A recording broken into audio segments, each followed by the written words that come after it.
Olá, seja muito bem-vindo ao meu canal. Eu sou Kelly Beto, fisioterapeuta especializada no tratamento da dor, e hoje eu vou responder para vocês as principais perguntas sobre a hérnia de disco. Solta a vinheta.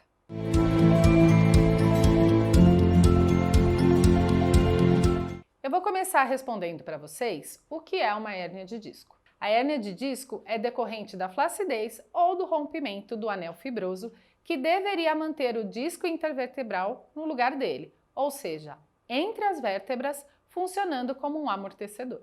Elas são, na maioria das vezes, alterações naturais do desgaste da coluna vertebral. A segunda pergunta é: hérnia de disco é grave? A gravidade depende de vários fatores, como, por exemplo, o tamanho e principalmente a localização da hérnia de disco. Existem hérnias muito grandes que não trazem qualquer sintoma e outras que no exame parecem inocentes, mas que impactam bastante na vida do paciente. Porém, é importante ressaltar que nos casos de lombalgia, por exemplo, que é aquela dor aqui na região mais baixa da coluna, apenas cerca de 15% tem relação com lesões estruturais, como as hérnias de disco. E como identificar ou como fazer o diagnóstico? O diagnóstico dessa lesão em si acontece na análise da ressonância magnética. Porém, mais uma vez eu quero ressaltar que o fato de ter uma hérnia na coluna raramente tem relação com sintomas como as dores nas costas. Para que essa relação seja estabelecida, o quadro clínico deve ser bem preciso, mostrando o acometimento de nervos que saem da mesma região onde a hérnia apareceu. E esse diagnóstico só é possível numa avaliação neurológica detalhada. Próxima resposta: como tratar a hérnia de disco? O tratamento varia de acordo com o quadro clínico do paciente. Sempre que possível, o tratamento chamado conservador deve ser priorizado, ou seja, aquele que não é cirúrgico. Não só por ser de menor risco e custo, mas porque o resultado tem se mostrado semelhante ou até melhor que o tratamento cirúrgico na maioria das vezes. Porém, se surgirem sinais de sofrimento neurológico, como perda de força nos membros, perda de sensibilidade em regiões cujos nervos saem daquele local onde está a hérnia, perda da urina ou das fezes involuntária, alterações de movimentos, como por exemplo não conseguir levantar o pé do chão, nesses casos a avaliação é urgente, a cirurgia costuma ser necessária. Outra pergunta é: como curar? Será que tem cura? O nosso organismo de alguma forma vai buscar a cicatrização dessa lesão chamada hérnia de disco. Dependendo do tamanho, pode demorar mais ou menos, mas o corpo vai dar um jeito de cicatrizar. O problema é conviver com a lesão enquanto esse processo não se concretiza e prevenir um quadro de dor crônica, se possível. Aliás, sobre isso tem vídeo aqui no canal. Se você ainda não viu o vídeo sobre dor crônica, depois clica no link que eu vou deixar aqui embaixo para você. Outra resposta para você é sobre a prevenção. Será que dá para evitar a hérnia de disco? Como eu te falei anteriormente, elas são na maioria das vezes um sinal natural de desgaste da coluna vertebral. Ou seja, elas vão acontecer de qualquer forma e raramente serão a causa dos seus problemas de saúde.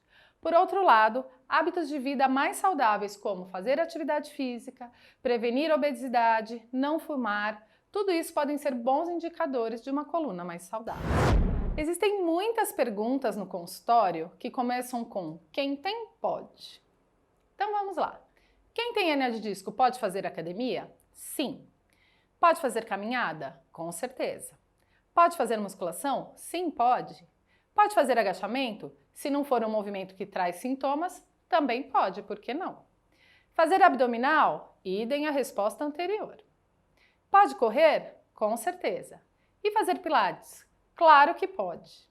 As hérnias de disco não devem ser consideradas contraindicações para nada. O que pode limitar qualquer uma dessas atividades é uma crise aguda de dor decorrente da hérnia, mas lembrem-se, apenas cerca de 15% dos casos têm dor por causa da hérnia. Outra pergunta muito frequente é: por que dói? Bem, basicamente, a dor acontece quando os nervos próximos à hérnia sofrem uma compressão ou irritação decorrente da lesão. Mais uma vez, isso só acontece em cerca de 15% dos casos, ok? Quem tem hérnia de disco pode trabalhar normalmente? Essa é uma pergunta bem ampla, uma vez que vai depender de vários aspectos. Antes de responder, eu quero informar a vocês que nos estudos que já foram feitos, quem demora mais tempo para voltar a trabalhar, demora mais para ter sua crise resolvida. Geralmente, demora mais para ficar bom. Pacientes que conseguem retornar logo ao trabalho geralmente têm melhor prognóstico da sua saúde no geral. Por outro lado, no caso da crise aguda, voltar à atividade vai depender um pouco do tipo de trabalho que o paciente faz. Se ele consegue realizar a atividade apesar da dor, ele pode voltar. A mesma questão vai valer para a decisão de aposentadoria ou não por este motivo. Infelizmente, nem todos conseguem ter acesso ao tratamento adequado, que deve contemplar principalmente muita informação, que é o que eu estou trazendo hoje aqui para vocês, e também acolhimento dessa pessoa. Tudo isso vai impactar no prognóstico de retorno ou de aposentadoria desse trabalhador. E qual médico procurar?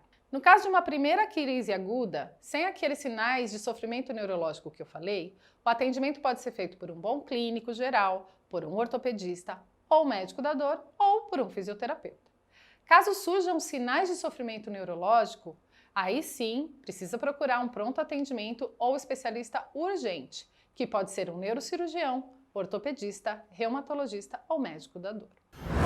Se mesmo sem sinais de sofrimento neurológico a dor persistir por mais de 8 semanas ou o impacto sobre as suas atividades diárias for muito importante, deve ser procurado um especialista em coluna. Geralmente é neurocirurgião, ortopedista, reumatologista ou médico da dor. Afinal, é preciso correr para evitar a chamada dor crônica, que eu já citei e que tem vídeo aqui no canal. Bom, eu espero que você tenha gostado desse vídeo, que suas dúvidas sobre hérnia de disco tenham sido respondidas. Se faltou responder alguma, é só colocar aqui embaixo nos comentários que eu respondo para você. Não se esquece de clicar em gostei, de se inscrever no meu canal e até o próximo vídeo.